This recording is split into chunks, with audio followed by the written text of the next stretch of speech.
Hi friends, இன்றைக்கி நம்ம குதிரைவாலி உப்புமா பார்க்க போகிறோம். அதுக்கு ஒரு பெரிய வெங்காயம், ஒரு சின்ன தக்காளி, ஒரு பச்சை மிளகாய், ஒரு கேரட்டு, கொஞ்சோண்டு கருவேப்பிலை, கொஞ்சமாக பீன்ஸ் எடுத்துக்கோங்க. அப்புறம் தாளிக்கிறதுக்கு நம்ம கடுகு, எண்ணெய், கடலைப்பருப்பு எடுத்துக்கலாம். கொஞ்சமாக எண்ணெய் ஊற்றிக்கிட்டு அதில் கடலைப்பருப்பு போட்டு பொன்னிறமாக ஆகிற வரையும் வறுத்துக்கோங்க. அதில் நெக்ஸ்ட்டு நம்ம கொஞ்சோண்டு கடுகு, கருவேப்பிலை போட்டு தாளிச்சுக்கிறோம்.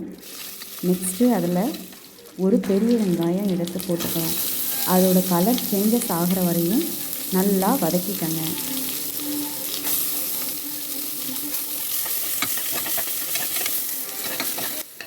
நல்லா அதோட கலர் சேஞ்சஸ் ஆகிட்டு இந்த அளவுக்கு நல்லா சேஞ்சஸ் ஆகிற வரையும் நல்லா வதக்கிக்கோங்க.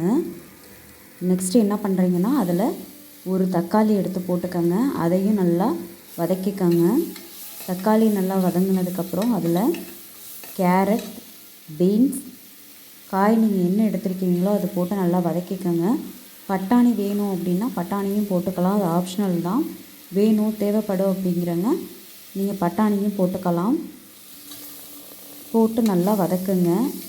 நல்லா வதங்கினதுக்கப்புறம் நம்ம தண்ணி ஊற்றிட்டு அதுக்கப்புறம் குதிரைவாலி அரிசியை போட்டு 2 விசில் வைக்க வேண்டியதான். நான் இந்த அளவுக்கு குதிரைவாலி அரிசி எடுத்திருக்கேன். அதாவது 1 டம்ளருக்கு நான் குதிரைவாலி எடுத்திருக்கேன். 1 டம்ளர் குதிரைவாலி அரிசிக்கு 2 டம்ளர் தண்ணி ஊற்றிக்கலாம். இப்போ 1 டம்ளர் குதிரைவாலி அரிசிக்கு 2 டம்ளர் தண்ணி ஊற்றிக்கலாம். ஊற்றிட்டு தேவையான அளவு உப்பு போட்டுக்கோங்க. குதிரைவாலி அரிசியை நான் நல்லா கழுவி வச்சுருக்கேன். அந்த கழுவி வச்ச அரிசியை அந்த தண்ணியில் போட்டுடலாம். போட்டதுக்கப்புறமா குக்கரை மூடிட்டு நம்ம 2 விசில் வச்சுக்கலாம். மஞ்சத்தூள் வேணும் அப்படிங்கிறவங்க மஞ்சத்தூள் போட்டுக்கலாம். வேணாம் அப்படிங்கிறவங்க போட தேவையில்லை, அது ஆப்ஷனல் தான்.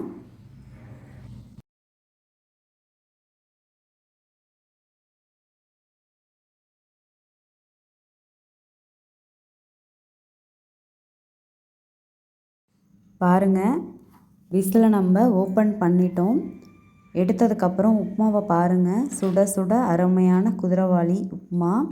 இதுக்கு நம்ம தேங்காய் சட்னி வச்சு சாப்பிட்டோம் அப்படின்னா ரொம்ப டேஸ்டியாக இருக்கும். ஹெல்த்தியான ஃபுட்டு.